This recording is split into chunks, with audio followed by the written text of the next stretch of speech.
Never look a gift horse in the mouth. Now this one's mouth is wide open, so I'm tempted to look in it, but I'm not going to. This is one of those puzzles that makes a noise every time the light passes it. And it drives me nuts because if it's in the wrong place, my granddaughter was here this weekend and we were playing with toys. It's in the wrong place, and this isn't even the right one. We actually have 2 of these puzzles. So if the light passes by it, it will trigger the sensor normally. Not today, I guess. I guess they're magnetic, so it'll trigger it. But sometimes they're just light sensitive. The other one's light sensitive. No, it's just a magnet.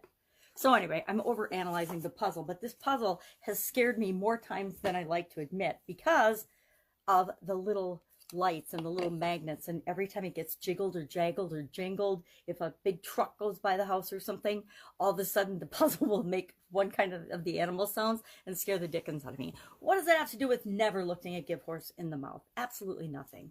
I was thinking I'd already done this idiom not too long ago around the holidays, but then I remembered it was beggars can't be choosers, which sort of reminds me of this never look a gift horse in the mouth. This is one of those idioms that has been around since ancient times when it was popular to actually give horses away as gifts. Well, why would somebody look in a horse's mouth? Well, if you look in a horse's mouth, you can usually tell how old it is, how healthy it is, what kind of condition it's in by examining its teeth. So if you were to get a horse and look in its mouth, and if you're buying a horse, it's one thing, but if someone gifts you a horse, it would be rude and not very nice to look in its mouth and then start criticizing the horse because it was given to you as a gift.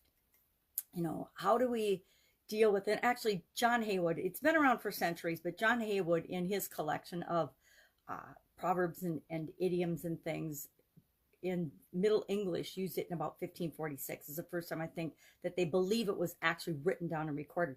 Although Saint Jerome actually used a similar phrase in a letter to the Ephesians. I don't know, whatever. So it's actually been around. That was in 400, the year 400. So it's been around for centuries and centuries, right?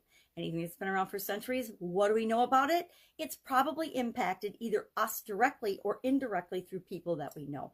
Now, I've actually heard this expression before. I don't know if I've ever used it. Maybe if the kids were acting, ungrateful or unhappy about a gift or something they'd been given, but I don't remember a specific incidence of using it. But how does this apply to our business?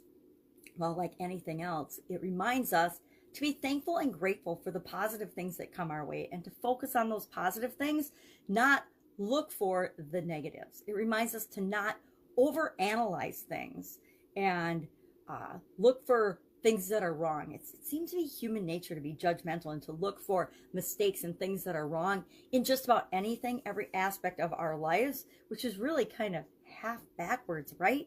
If we focus on all the amazing, miraculous, crazy, good things that are going on in our life at any given time, we'll get more of those things. If we focus on the bad things, guess what? We get more of them.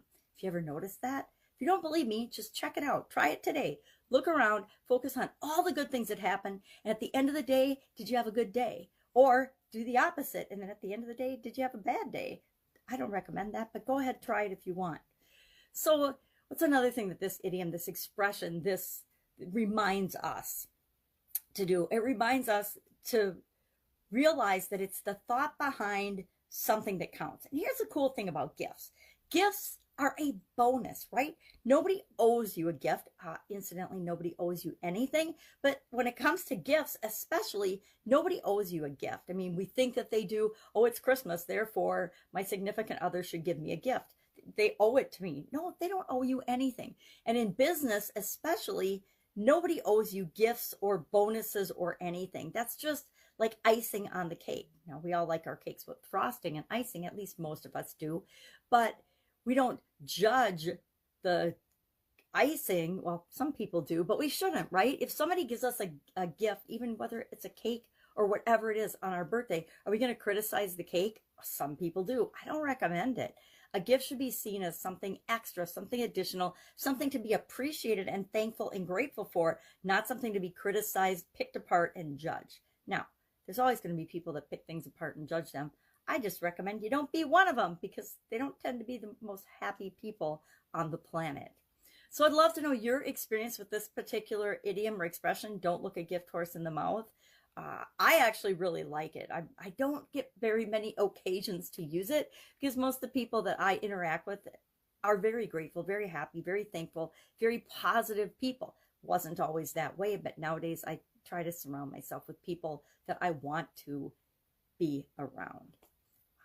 So I'd love to know your experience with it. I think that there tends to be this negative connotation and assignment of intent or meaning behind things. Like you get a gift and you automatically start analyzing it and thinking about, well, how much did they cost? How much did they spend? What does that say about me and our relationship based on the amount that they spent?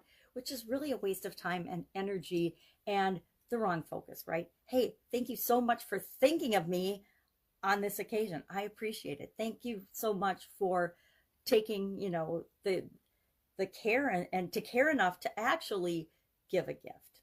All right. That's it. Have an amazing day. I'll be with you tomorrow with another interesting idiom. What does it mean? Where does it come from? And how might you use it in your business right now? Take care.